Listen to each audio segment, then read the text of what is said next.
Il m'est arrivé plus d'une fois de me retrouver dans des situations embarrassantes, voire carrément gênantes. Vous voyez ces instants imprévus où tout part en couille sans prévenir, ou encore ces petites actions qu'on regrette aussitôt en se disant « Mais pourquoi j'ai fait ça ?» Eh bien aujourd'hui je vais partager avec vous mon top 3 des moments les plus gênants. Ça va faire mal. C'était en primaire, je devais avoir entre 8 et 9 ans, on étudiait la variation d'une fonction polynôme du second degré, puis soudain, j'avais envie de déposer un gros classe.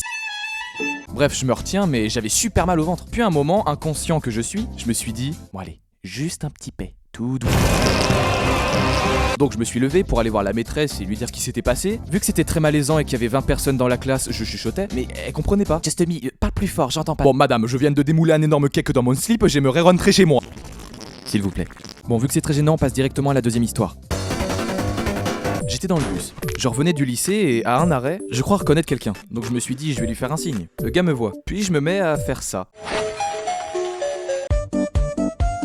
Me demandez pas pourquoi. Et en fait, je connaissais pas du tout la personne.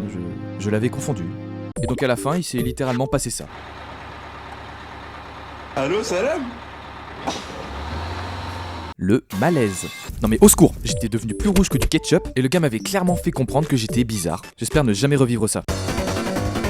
Au moment d'une super période de scolarité appelée le collège, c'était un beau mercredi matin ensoleillé en 3ème. On était en anglais, la prof apprenait bien mais ne m'appréciait pas beaucoup. Alors pourquoi? Allez lui demander parce que j'ai jamais eu de chance avec ça. Durant le cours, la prof a interrogé ma voisine qui était, soyons honnêtes, une grosse quiche dans cette matière. Pour l'aider, je lui ai soufflé la bonne réponse en douce, elle l'a répété à haute voix, mais je ne m'attendais pas du tout à ce que la prof me réponde ça. Ah, merci Liakim, mais ça sert à rien de donner les réponses aux autres juste pour se faire des amis.